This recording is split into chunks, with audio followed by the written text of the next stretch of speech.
কি শপিং মলে কেমন লাগে? আমরা রাস্তা ঘুরতে যাচ্ছি, কোথায় যাচ্ছি এখন ঠিক ঠিকানা নেই। শপিং মলে যাচ্ছি। তুই ওঠ, গাড়িতে ওঠ। নমস্কার বন্ধুরা, কেমন আছেন সবাই? খুঁটিনাটি খুনসুটিতে সবাইকে স্বাগত। তো চলে এলাম আরও একটি নতুন ভিডিও নিয়ে। এখন বাজে রাত 9:30 আর আমরা যাচ্ছি ঘুরতে। কেন যাচ্ছি, কী জন্য যাচ্ছি অবশ্যই বলবো, তো সাথে থাকুন ভিডিওটা শেষ পর্যন্ত। সবাই রেডি হয়ে বেরিয়ে পড়েছি। আর ঈশিতা প্রত্যেক সময়ই যেখানে হোক যাওয়ার সময় ঠিক এই রকমভাবে মুখটা করে যায়। ওর কিন্তু কোথাও কখনো শান্তি মনে যায় না, যাওয়ার আগে নয় কখনো মার খেয়ে, নয় কখনো বকা খেয়ে তারপরেই যায়। আমার ইভানসোনাকে দেখো, একদম খোলা মনে থাকে সব সময়।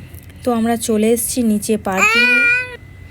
অ্যাকচুয়ালি কোথায় আজকে যাচ্ছি আমরা আমি তো জানি না, বিশেষ করে আমি জানি না ওর বাবা জানে কি না।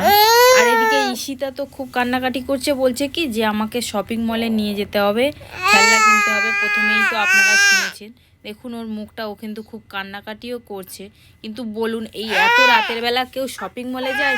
এতক্ষণে দেখা যাচ্ছে সব শপিং মলে গোছানো স্টার্ট হয়ে গেছে বন্ধ করার জন্য। চলুন যাওয়া যাক, দেখি কোথায় নিয়ে যায় আমাদেরকে।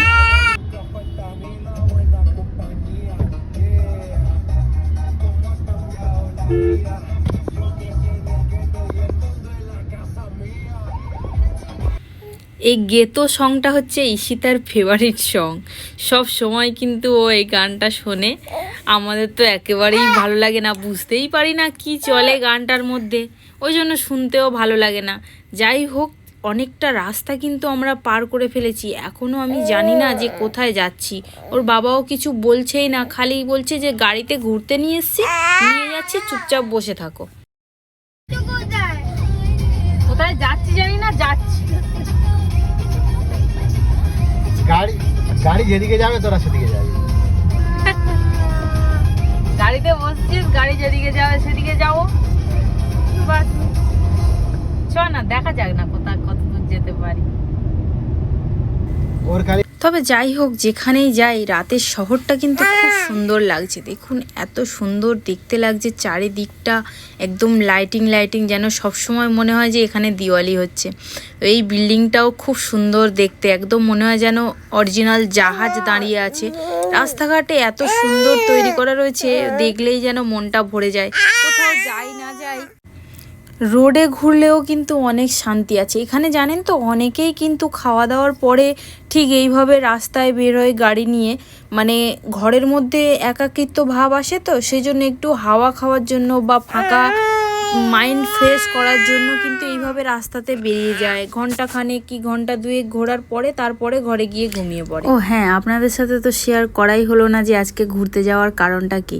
কারণটা তেমন কিছুই নয়, আজ পর 2-3 দিন হয়ে গেছে ওর বাবা প্রত্যেক দিন রাত 9টার সময় করে বাড়ি আসছে।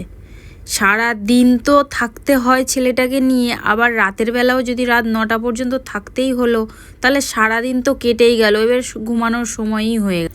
তো আজকে আমি একটু তাড়াতাড়ি আসতে বলেছিলাম 6টা থেকে 6:30-র মধ্যে বেরোতে। তো সেই সেম কথা, আসছি, এই আধ ঘন্টা পরে বেরোবো, আসছি, এই করে করে কিন্তু সেই 9টার সময়ই বেরিয়েছে। ওই জন্য আমি একটু রাগারাগি করছিলাম, খুব রেগে গেছিলাম। আর উনি না জানতো যে আমি রেগে যাব, সেই কারণেই আসার আগেই মানে ভেবে নিয়েছে যে আমি যাব, গিয়েই বলবো ঘুরতে যাওয়ার কথা। আর জানে যে আমি ঘুরতে যাওয়ার কথা শুনলেই আমার সঙ্গে সঙ্গে মাথা ঠান্ডা হয়ে যায়। আর উনি ঘরে আসতেই তো আমি সাথে সাথে একদম মাথা তো আগুন হয়ে গেছে, জিনিসপত্র ছুঁড়ে ছাড়ে ফেলে দিচ্ছিলাম, প্রচুর রাগ দেখাচ্ছি। তারপর আবার বেরিয়েও পড়লাম মাথা ঠান্ডা। হ্যাঁ গো, তুমি এয়ারপোর্টে নিয়ে আসছো কেন? তোমাদের বাড়ি পাঠিয়ে দেবো। তোমরা এত অত্যাচার চালু করেছে আমার প্রতি। দেখো জানো, আমার সাথে মজাক করছো তুমি? না না, সিরিয়াস বলছি, এয়ারপোর্টে দিয়ে দেবো।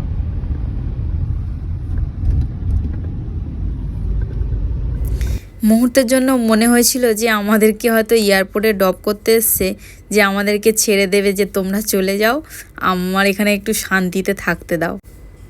তারপর দেখলাম না, খুব ভালো একটা জায়গাতে নিয়ে এসছে, দুমাস বিচ, সমুদ্রের ধারে নিয়ে এসছে, একটু ফাঁকা জায়গা হাওয়া খেতে। তো এখানে মোটামুটি অনেক লোকজনই ছিল, সবাই প্রায় গাড়ি রেখে দেখছি এখানে বসে আছে, খাওয়া দাওয়া করছে, অনেকেই মজাই করছে সবাই। এখানে একটা মন্দিরও রয়েছে, ওই দেখুন দূরে একটা মন্দির রয়েছে, সেই মন্দিরের ওখানেই আমরা যাচ্ছি। এখানে এসেই কিন্তু আমরা টানা একেবারে বিচের ধারেই চলে যাই, এই দিকটায় কখনোই আসা হয় না। আজকে যেহেতু এই সময় এসছি, এখন তো আর বিচ খোলা থাকবে না, বিচ সন্ধ্যে 7টার পরে বন্ধ হয়ে যায়, সেই জন্য এই দিকটাতে ঘুরছি। আমরা কিন্তু কখনোই এই দিকটাতে এইভাবে এসে ঘুরে বেড়াইনি। আর ছেলেটা তো ঘুমিয়েই পড়েছে, সেই জন্য বললাম বেশিক্ষণ থাকতে হবে না, চলো চলে যাই, আবার বাইরের হাওয়া যদি ঠান্ডা লেগে যায়।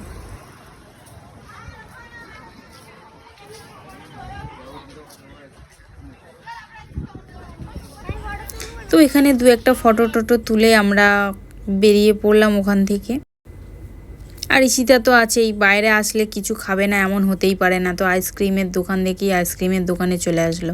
কিন্তু ওখানে এতটাই ভিড় ছিল যে আমরা আবার অন্য দোকানে চলে আসলাম, রেনবো আইসক্রিম অ্যান্ড মকটেলস। আমরা দুটো ফালুদা অর্ডার করেছিলাম, একটা স্ট্রবেরি ফ্লেভারের আর একটা রাজভোগ ফ্লেভার।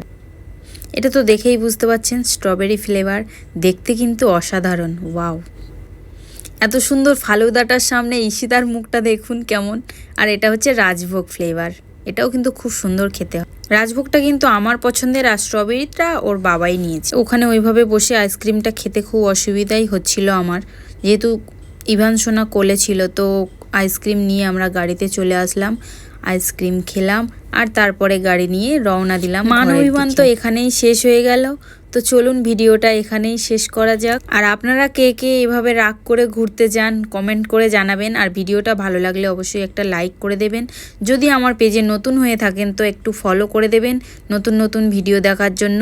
তো দেখা হচ্ছে নেক্সট ভিডিওতে, ততক্ষণের জন্য টাটা, সবাই ভালো থাকবেন, শুভরাত্রি।